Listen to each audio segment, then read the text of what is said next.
Husband's mom tried to steal my baby at hospital. Security tackled her. The day my sister posted about my miscarriage on Facebook before I could even tell my own husband was the day I decided she needed to learn what real consequences looked like. Those words still echo in my mind as I write this, 6 months after everything exploded. My name is Tiffany Adams, I'm 32 years old, and I work as a digital forensics analyst for a cybersecurity firm in Austin, Texas. At 2:47 p.m. on a Tuesday afternoon in March, while I was still bleeding and emotionally shattered from losing my first pregnancy at 12 weeks, my sister decided my private tragedy was her opportunity for social media sympathy. Prayers for my sister Tiffany. During this difficult time, she lost her baby today and needs all the love and support. She prayers up by her family. First, your tragic news. I stared at my phone screen in absolute disbelief. 43 comments already. My coworkers, friends from college, people I hadn't spoken to in years, all expressing condolences for something I hadn't even had the chance to process myself. Something I hadn't told anyone except Rachel. I didn't scream. I didn't call her. Immediately. I simply screenshot the post, saved it to my secure drive, and added it to a folder I'd been building for 2 years. A folder labeled Rachel Documentation. You see, working in digital forensics teaches you that people always leave digital footprints. And my sister Rachel had been leaving some very interesting ones. Let me back up and explain how we got here. Rachel and I grew up in a small town outside Houston. She was the golden child, 3 years older, homecoming queen, the one who could do no wrong in our parents' eyes. I was the quiet, studious one who got straight A's, but somehow never quite measured up to Rachel's magnetic personality. When she married Derek Matthews at 22 in a wedding that cost my parents $47,000. She seemed to have it all figured out. Derek was a good man. Steady job as an electrical contractor, owned his own small company, treated Rachel like a princess. His younger brother Mike worked for the company too, single, charming in a rough-around-the-edges way, but always seemed to have an eye for married women. For 8 years, Rachel played the perfect wife role on social media. Constant posts about my amazing husband, elaborate anniversary celebrations, humble bragging about their new house, their vacation to Cabo, Derek's success with the business. She had cultivated this image as the ultimate supportive spouse, gathering thousands of followers who hung on her every relationship goals post. But I noticed things. Small things that most people wouldn't catch. It started about 2 years ago when Derek asked me to help recover some files from their damaged computer. Rachel had spilled wine on it, she claimed, and needed someone with technical skills to retrieve Derek's business documents. As I was digging through the corrupted data, I stumbled across something that made my blood run cold. Facebook Messenger. Conversations. Dozens of them. Between Rachel and Mike. Can't wait until Derek leaves for the Dallas job tomorrow. 3 days without him. We could finally use the bedroom. I love you so much more than I ever loved him. You make me feel alive. When are we going to tell him? I'm tired of pretending. The conversations went back 14 months. They weren't just having an affair. They were planning to take over Derek's business. Mike had been systematically undermining projects, steering clients away, creating situations that would force Derek into financial trouble so they could justify Mike buying him out for a fraction of what the company was worth. I spent 3 sleepless nights deciding what to do. Derek had always been kind to me, had treated me like the little sister he never had. But Rachel was still my blood. Family complications run deep, and I convinced myself that maybe I was misunderstanding the context. So, I did what any good forensics analyst does. I documented everything. Screenshots, metadata, backup files. I created an encrypted drive with a complete record of their communications, financial irregularities I'd discovered in the business accounts Derek had asked me to restore, and evidence of the systematic sabotage. Then, I waited. I told myself I was just being cautious, that maybe they would come to their senses, that maybe I'd never need to use what I'd found, but Rachel kept pushing boundaries. She started posting more frequently about family loyalty, about being there for each other no matter what. She'd call me during her lunch breaks, fishing for information about my life, my marriage to James, my struggles with infertility. At the time, I thought she was finally growing up, finally wanting to be real sisters. I realize now she was just collecting ammunition. When James and I started IVF treatments last year, Rachel was the only family member I confided in. Our parents didn't even know we were trying. It was too painful, too personal, and I'd watched too many couples deal with well-meaning but hurtful comments from relatives. "Your secret is safe with me, Tiff," Rachel had said, holding my hands across the coffee shop table where I'd broken down and told her about the hormone shots, the disappointments, the hope that felt more like torture with each passing month. The irony wasn't lost on me. I was keeping her secret while she promised to keep mine. When I finally got pregnant in January, James and I decided to wait until after the first trimester to tell anyone. We'd heard too many stories about early losses, and we wanted to be cautious. The only person who knew was Rachel, because I needed someone to talk to during those anxious first 12 weeks. She was so supportive, constantly texting to check on me, sending articles about pregnancy nutrition, offering to go with me to appointments. I thought we were finally building the sister relationship I'd always wanted. On March 15th, at my 12-week appointment, there was no heartbeat. The doctor was gentle but direct. "Sometimes these things just happen, Mrs. Adams. There's nothing you could have done differently." I sat in that sterile room, holding James's hand, trying to process that the future we'd been planning was just gone. We went home. James made tea. We cried together on our couch. I called in sick to work, and James canceled his afternoon meetings. We were just beginning to figure out how to tell people who didn't even know I was pregnant that we'd lost a baby. At 2:30 p.m., my phone rang. "Rachel." "Hey, sweetie, just checking in. How was your appointment today?" I could barely get the words out. "Rach, we lost the baby." "Oh, honey, I'm so sorry. Are you okay? Is there anything I can do?" We're just trying to process everything. We haven't told anyone yet. We need some time to figure out how to handle this." Of course. Take all the time you need. I'm here for you." 17 minutes later, her Facebook post went live. As I sat there staring at the comments pouring in, something crystallized inside me. This wasn't just thoughtlessness or poor judgment. This was calculated. Rachel had used my most vulnerable moment, my most private pain, to generate sympathy and attention for herself.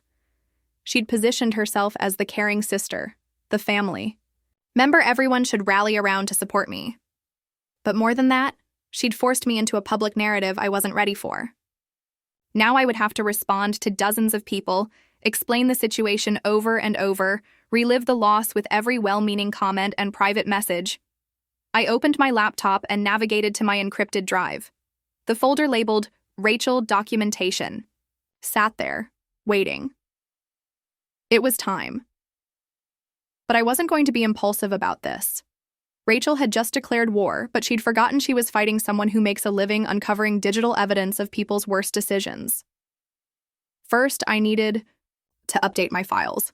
Over the past 6 months, Rachel's communications with Mike had become more brazen. They were planning to make their move on Derek's business within the next month. Derek had been struggling with a series of project failures, all orchestrated by Mike, and was considering selling his share of the company to his brother to avoid bankruptcy. I spent the next hour creating a comprehensive timeline. Screenshots of their affair, documentation of the business sabotage, evidence of financial manipulation. But I also did something else. I traced their digital footprint forward. Hotel reservations made on Mike's credit card during times when Derek was out of town. Restaurant charges for 2 at romantic spots around town. Most damaging, a series of photos Rachel had taken at Mike's apartment, photos meant to be private but automatically backed up to her Google Photos account. Photos that were time-stamped and geotagged, providing perfect evidence of when and where their affair was taking place. But the real smoking gun was in their recent messages about me. "Tiffany's been acting weird lately. You don't think she knows anything, do you?" Relax, babe. She's too wrapped up in her own drama to notice anything else. If she ever did find out, who would believe her? Everyone knows I'm the stable one in the family. Besides, we could just say she's jealous of our happiness. She's been trying to get pregnant forever. Clearly, she's bitter about other people's relationships. When she inevitably has another miscarriage, she'll be too much of a mess to cause problems for us.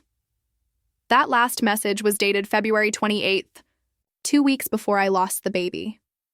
I stared at that message for a long time. She'd been planning to use my pregnancy struggles against me for weeks. The miscarriage wasn't just an opportunity for attention, it was ammunition she'd been stockpiling. I saved everything to multiple backup drives, sent encrypted copies to my personal email, and prepared my response. At 4:15 p.m., I commented on Rachel's Facebook post. "Thanks for letting everyone know about the most painful experience of my life. Before I was ready to share it, Rach. Your timing is always impeccable. Speaking of sharing news, I have some screenshots I think Derek might find interesting. Check your messages." Then I posted the first image, a screenshot of Rachel and Mike's conversation from the previous week, where they discussed using the bedroom while Derek was away on business. The response was immediate. Rachel's phone started ringing. I could see her frantically trying to call me. Then the damage control began.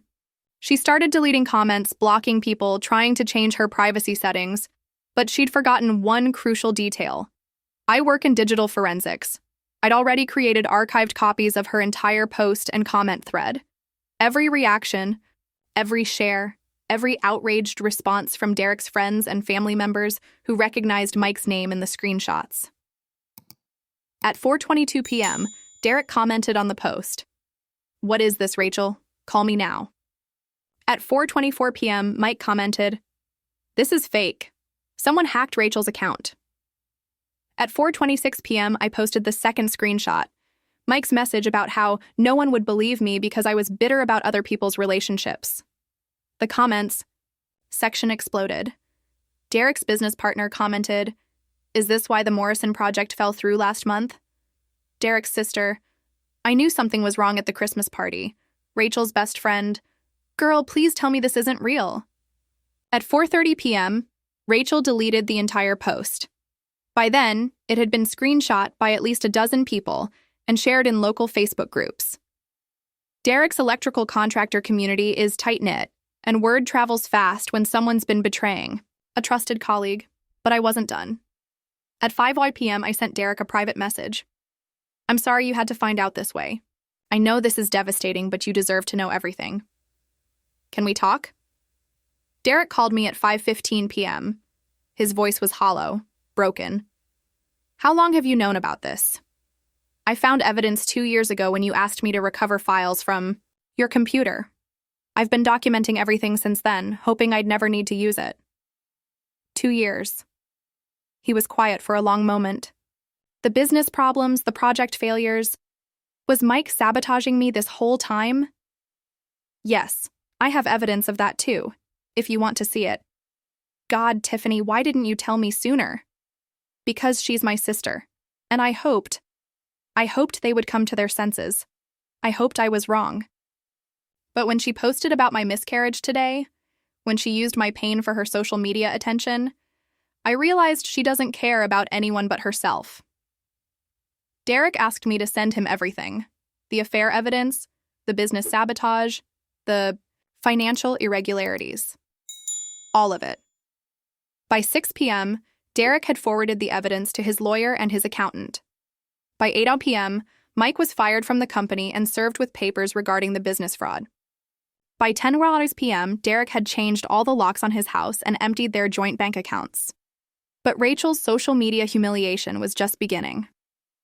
The next morning, I woke up to 17 missed calls from Rachel and a series of increasingly frantic text messages. "You ruined my life. That evidence was obtained illegally. I'll sue you for hacking." How could you betray your own family? Derek threw me out. "I have nowhere to go. Mike says it's over between us. This is all your fault." I responded with a single message. "You posted about my miscarriage for attention before I could even tell my husband. You used my private pain for social media sympathy. You got exactly what you deserved." But the story doesn't end there. Over the next few days, more details emerged. Derek discovered that Mike hadn't just been sabotaging projects, he'd been stealing client contacts and starting a competing business on the side. Rachel had been helping by providing inside information about Derek's bids and upcoming jobs. The financial investigation revealed that they'd stolen approximately $73,000 from the company over 18 months. Money that should have gone to Derek's employees' Christmas bonuses, money that Derek had been personally covering, thinking his business was just going through a rough patch. Derek's lawyer filed criminal charges for fraud and theft. Rachel and Mike were both arrested on Thursday, but the social media fallout was almost worse than the legal consequences. Rachel's carefully cultivated image as the perfect wife and supportive sister crumbled overnight. Screenshots of her affair conversations were shared in local community groups. Her employer, a family-friendly dental practice where she worked as a receptionist, let her go after patients started recognizing her name and asking uncomfortable questions. Mike lost not only his job, but several side contracting gigs when word spread through the local construction community about his fraud and affair with his brother's wife. Meanwhile, Derek's business recovered almost immediately. Once Mike's sabotage stopped, projects started running smoothly again. Client relationships that had been mysteriously souring suddenly improved. Derek realized that Mike had been poisoning professional relationships for months, making Derek look unreliable and incompetent. The most satisfying part? Derek's business thrived after the toxicity was removed. He hired 2 new employees, including a project manager who helped him expand into commercial contracts. Within 3 months, his company was grossing more than it ever had. Rachel tried to reach out to our parents for support, but even they were disgusted by what she'd done. Our mother called me a week after everything exploded. "I can't believe Rachel did this to Derek. He was such a good husband to her. And posting about your miscarriage. Tiffany, I'm so sorry she put you through that. I'm just glad Derek found out before they could steal more from him. Your father and I are proud of you for standing up for what was right, even though it was painful. That meant more to me than I expected it would." The legal proceedings took 4 months. Rachel and Mike each pled guilty to theft and fraud charges. They were sentenced to 18 months in prison and ordered to pay restitution of $73,000 plus additional damages for the business they'd cost Derek through their sabotage. Rachel also had to pay Derek's legal fees, another $12,000. But perhaps the most poetic justice was this.